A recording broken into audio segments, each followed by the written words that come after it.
Hello and welcome.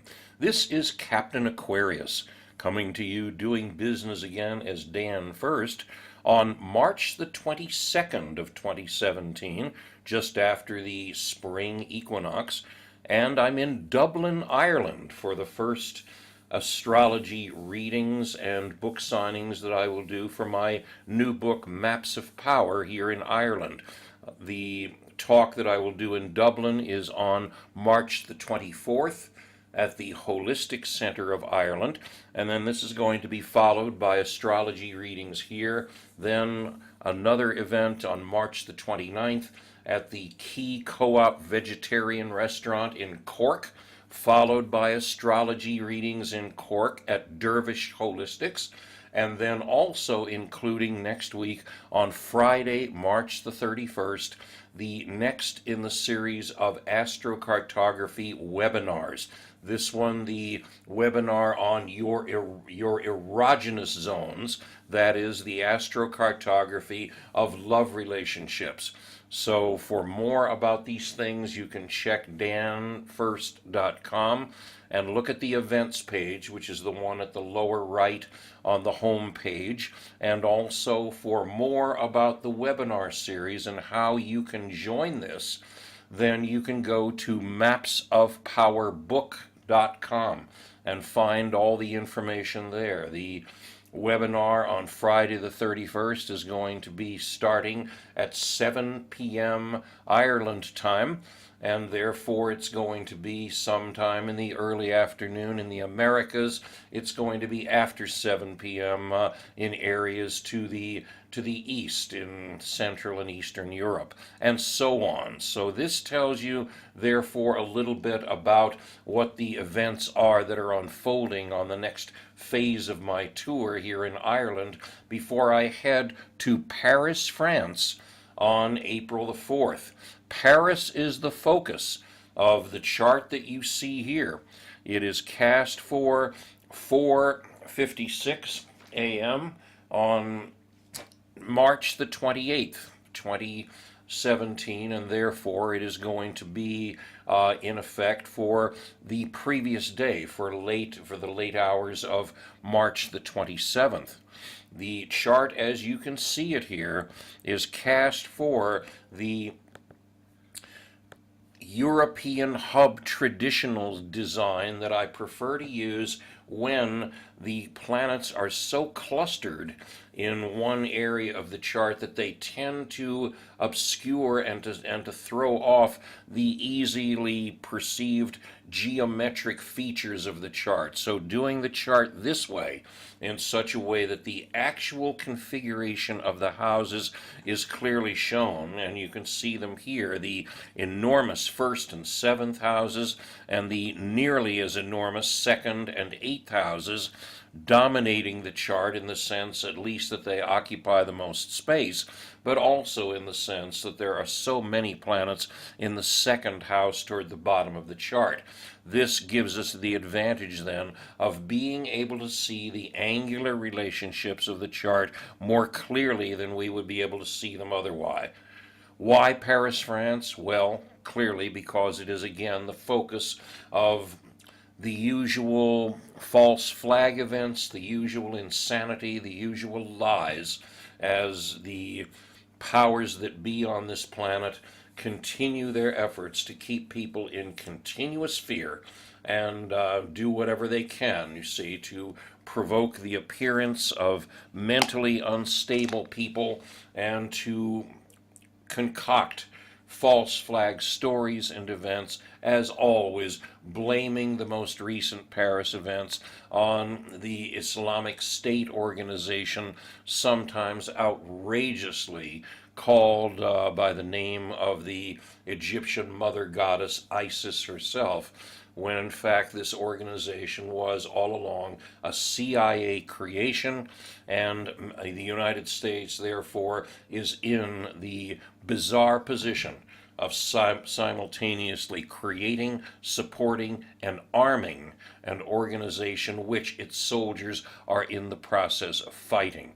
This is how bizarre it has gotten.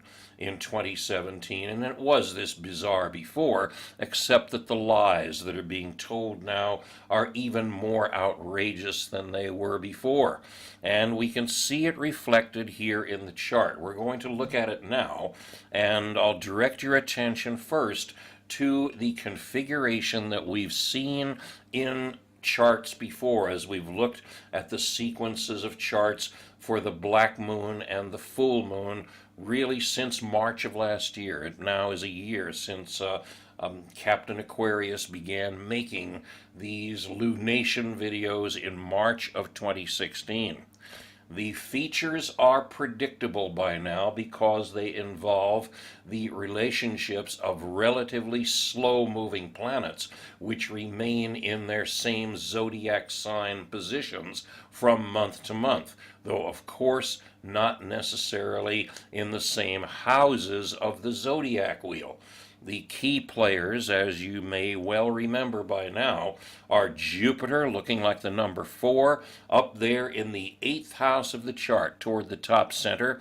He is in a square, a tight square, as you can see, in the 19-degree range, with Pluto, who is there in the 12th house of the chart, the house of secrets and shadows, in which he is somewhat well hidden there. This is the house in which it is said that planets that are there in our natal charts are usually planets which we tend to hide, or which we don't tap the energies of, so that they remain basically hidden, basically passive, and unutilized. Here, in this case, of a mundane astrology chart, as we see it here, that is a chart cast for its implications for people all over the planet, the implications are somewhat different.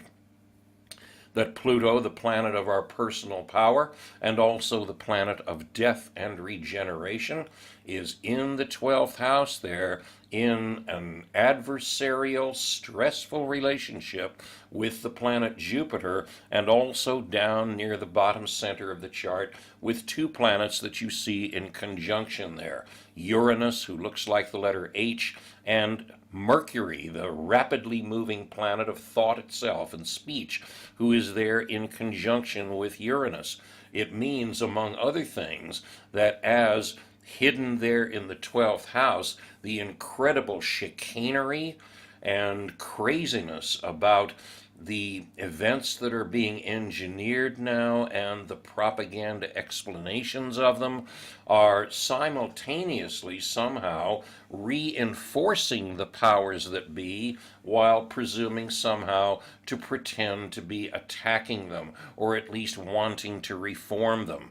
And so thus it is, you see, that all over the planet now, and especially somewhat worrisome to some people in Europe right now, different kinds of right-wing political leaders are modeling themselves on the gaseous reality television star and self-inflating balloon who is now President of the United States.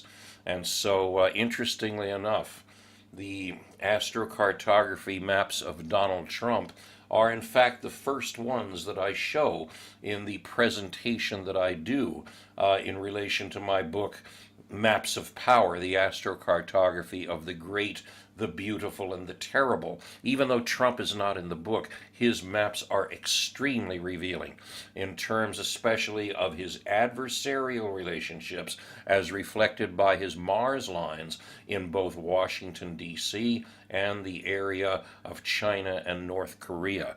But back to this chart.